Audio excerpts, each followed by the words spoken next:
Thomas Franco sir, நாங்கள் பார்த்துக்கிட்டு இருக்கக்கூடிய ஜனங்களை பீதியூட்டுறது, பயமுறுத்துறது அதெல்லாம் எங்களுக்கும் நோக்கம் கிடையாது. ஆனாலும் இதே கேள்வி நான் திரும்ப கேட்குறேன்ட்டு நீங்கள் எதுவும் தவறாக நினச்சிக்காதீங்க.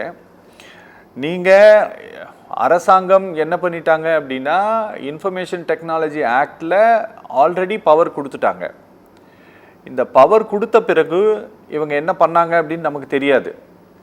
ஆனால் இவங்க எந்த கம்ப்யூட்டருக்குள்ளே வேணால் நுழையலாம் அப்படின்ட்டு வரும்போது இன்றைக்கி கம்ப்யூட்டர் அப்படிங்கிறது இன்றைக்கி செல்ஃபோனாகவே மாறிடுச்சு. என்றைக்கு 2018 16 இவங்க 16 தானே சார் டிமானிட்டைசேஷன், 16 டிமானிட்டைசேஷன் அவங்க செய்த பிறகு எனக்கு நல்லா நினைவு இருக்குது. குஜராத்தில் ஒரு பொதுக்கூட்டத்தில் இந்த நாட்டினுடைய பிரதம மந்திரி பேசும்போது அவரும் உங்களுடைய செல்போனையே வங்கியாக நீங்கள் மாற்றிக்கணும், நீங்கள் யாரும் பேங்க்குக்கெல்லாம் போகக்கூடாது அப்படின்னு சொல்லி பேசுனது எனக்கு நன்றாக நினைவு இருக்கிறது. அதுக்கு பிறகுதான் இந்த சேஞ்சை அரசாங்கம் கொண்டு வந்தாங்க, இந்த ஏஜென்சிஸ்க்கு பவர் கொடுத்தாங்க. இப்போ இவர்கள் சமூக வலைதள கணக்குகளை எல்லாம் அந்த தரவுகளை எல்லாம் எடுக்கிறாங்க அப்படின்னா அதுக்கு வேற ஏதாவது காரணம் இருக்கா சார்? இன்னைக்கு இ மார்க்கெட்டிங் பார்த்தீங்க அப்படின்னா இன்னைக்கு இ மார்க்கெட்டிங் நிறைய சோஷியல் மீடியா மூலமாக நிறைய பேர் நடக்குது. நிறைய இண்டிபெண்டன்ட் பர்சன்ஸ் அவங்க வீட்டிலே சில பொருட்களை உற்பத்தி செய்து அவங்க அதை வர்த்தகம் பண்றாங்க, வணிகம் பண்றாங்க. இப்படி நிறைய பிஸ்னஸ் சோஷியல் மீடியாவை பேஸ் பண்ணி நடக்குது. இதையெல்லாம் மானிட்டரிங் பண்றதுக்கு பண்றாங்களா, இல்ல யாரா ஒரு பெரிய நிறுவனத்துக்கு இதெல்லாம் பெரிய தொல்லையா இருக்குது, இந்த மாதிரி சோஷியல் மீடியா நடக்கக்கூடிய வர்த்தகம் ரொம்ப ஜாஸ்தியா இருக்குது, அதனால எங்களுக்கு பிசினஸ் அஃபெக்ட் ஆகுது அப்படிங்கிறது அதை கோரிக்கையா வச்சு அதன் அடிப்படையில் இந்த மாதிரி நடக்குதா? சார், கோபாலகிருஷ்ணன் சார் பேசும்போது சொன்னாரு, இது எப்போ பயன்படுத்துவாங்கன்னா எக்ஸ்ட்ரீம் கேசஸ்ல தான் பயன்படுத்துவாங்கன்னு சொல்றாரு. ஆனா இந்த எக்ஸ்ட்ரீம் கேசஸ்ன்றது கண்கூடாக நம்ம பாக்குறது என்னன்னா எங்க நடக்குதுன்னு சொன்னா அரசாங்கத்தை கேள்வி கேட்கக்கூடியவங்க, விமர்சிக்கவங்க தான் எக்ஸ்ட்ரீம் கேசஸ்ல இந்த மாதிரி இதுல மாட்டுறாங்க. இப்போ அவர் சொன்ன மாதிரி நிறைய வருமானம் வச்சிருக்கக்கூடிய ஆந்திராவில் நடிகர்கள் அதெல்லாம் சொன்னாரு. இவங்க யாராவது எங்களுக்கு இவ்வளவு வருமானம் வாங்கணும், இந்த இதுல நடிச்சோம், அதனால இத்தனை 1000 கோடி வாங்கணும், இல்லை இத்தனை 100 கோடி வாங்கணும்னு சொல்லி ஃபேஸ்புக்லயோ ட்விட்டர்லயோ இன்ஸ்டாகிராம்லயோ லிங்க்டின்லயோ யாராவது போட போறாங்களா? நீங்க அதை பார்த்து அங்க ஒன்றும் கண்டுபிடிக்க போறது இல்லை. ஆனா அந்த சோசியல் மீடியால நீங்க என்ன பார்க்க முடியும்னாக்க, நீங்க ஒரு கவிதை எழுதி போட்டிருப்பீங்க, அது அரசாங்கத்தை விமர்சிக்கிறதாக இருக்கலாம், இல்ல ஒரு சின்ன கட்டுரை எழுதியிருப்பீங்க, அல்லது ஒரு சின்ன மேம்ஸ் போட்டிருப்பீங்க. இதெல்லாம் விமர்சனங்கள் இருக்குதுன்றத கண்காணிக்கிறதுக்கு இது பயன்படும். இப்ப நீங்க சொன்னீங்க இவங்க எப்படி எல்லாம் இதை பயன்படுத்துவாங்கன்றது தெரியலன்னு சொல்லி. இப்பதானே சமீபத்துல கண்கூடாக பார்த்தோம் ஆனந்த விகடனுக்கு என்ன நடந்ததுன்னு சொல்லி. ஒரு சின்ன கார்ட்டூன் தானே போட்டாங்க, அந்த கார்ட்டூன்ல போட்டது உண்மைதானே. அவரு மோடி அவர்கள் அமெரிக்கா போறதுக்கும் 3 நாளைக்கு முன்னால அமெரிக்காவில இருந்து இறக்குமதி ஆகக்கூடிய 303 பொருட்களுக்கான இறக்குமதி வரி என்பது குறைக்கப்பட்டது.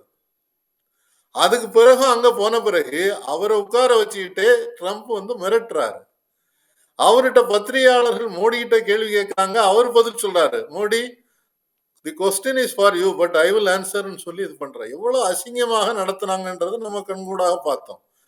அதே பிறகு இப்பவும் கூட இன்னைக்கு பத்திரிகையில பாத்தீங்கன்னா இன்னும் நிறைய நாங்க வரி கூடப்பட போறோம் இந்தியாவில இருந்து வரக்கூடிய பொருட்களுக்கு. அங்க போய் போகிறோம். ஆனா இந்தியாவில இருக்கக்கூடிய மக்களுக்கு மேல வரியை கூடுதல் போட்டுக்கிட்டே இருக்கிறோம். ஜிஎஸ்டில ஒரு விலக்கு கொடுத்திருந்தாங்கன்னா, கொஞ்சம் குறைச்சிருந்தாங்கன்னா எவ்வளவோ பேருக்கு பிரயோஜனம் எடுத்திருக்கோம். இவர் சொன்னார் இல்லையா, துரைபாண்டியன் 64 லட்சம் பேருக்கு கொடுத்த அந்த சலுகைய நீங்க ஜிஎஸ்டில கொடுத்திருந்தீங்கன்னா 142 கோடி பேருக்கும் அது பிரயோஜனமா இருந்திருக்கும். ஆனா இன்றைக்கு இந்த அரசு செய்யக்கூடிய முயற்சிகள் எல்லாமே, நானும் துரைபாண்டியன் சொன்னதுல நான் உடன்படுகிறேன். ஹிட்லர் போன அதே பாதையில தான் போயிட்டு இருக்காங்க. மீடியாவை பிடிக்கிறது, அவங்கள குரல் வலையை நெறிப்பது, எதிர்குரல் யார் சொன்னாலும் அவங்கள உடனே பிடிச்சு ஜெயில போடுறது, அவங்கள பயங்காட்டுறது. இப்ப இந்த பயங்காட்டுறது அதிகமாகும் போது நிறைய பேர் பயந்து எழுதுறதுக்கு தேங்குறாங்க. எனட்டே சில நண்பர்கள் பேசுவாங்க, சார் நீங்க இந்த டிவில எல்லாம் பேசும்போது ரொம்ப அரசாங்கத்தை விமர்சிக்க, நீங்க கொஞ்சம் கவனமா இருங்க, உங்களுக்கு ஏதாவது நடக்கலாம் எழுதுறீங்க. நான் சொல்லிட்டேன், எனக்கு 65 வயசு ஆச்சு, இதுக்கு மேல அவங்க என்ன செய்யணும்னாலும் செய்யட்டும். ஆனா இப்படி எல்லாரும் நினைக்க முடியாது இல்லையா? நிறைய பேர் பயப்படுறாங்க. ஓகே. அந்த பயத்தை உருவாக்குறதுக்கு தான் இதை செய்துட்டு இருக்காங்கன்றது ஒண்ணு பாக்குறேன். இன்னொரு முக்கியமான விஷயம் சுட்டி காட்ட விரும்புறேன். இந்த இன்கம் டாக்ஸ் ஆக்ட்ல சில விலக்குகள் கொடுத்திருக்கிறது யாருக்கு சாதகமா இருக்குதுன்னு பாத்தீங்கன்னா, அந்த 622 பக்கமும் நீங்க இன்னைக்கு சொன்னதுனால முழுமையா உட்கார்ந்து வேகமா பார்த்துட்டேன். அதுல பாத்தீங்கன்னா இந்த mineral exploration, oil exploration, mineral exploration செய்யறவங்களுக்கு பெரும் விலக்கு கொடுக்கறாங்க. இது யாருக்கு பயன்படும்?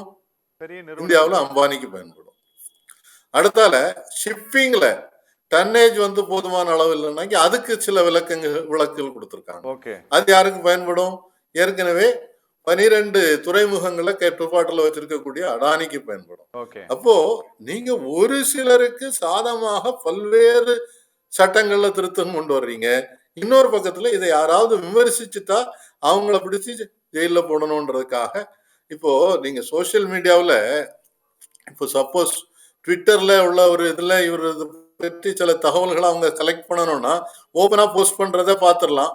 ஆனா அதுல அந்த துரைப்பாண்டியன் படிச்சு காட்டினார் இல்லையா, அதுல கிளவுட் சர்வர்ல என்ன வச்சிருக்கிறாங்க, வெளிநாட்டுல சர்வர்ல வச்சிருந்தா என்ன வச்சிருக்காங்க, இதெல்லாம் கண்காணிக்கிறதுக்கு இந்த அதிகாரம் என்பது பயன்படும். அதை ஹேக் பண்றதுக்கு கொடுக்கக்கூடிய உரிமை தான்.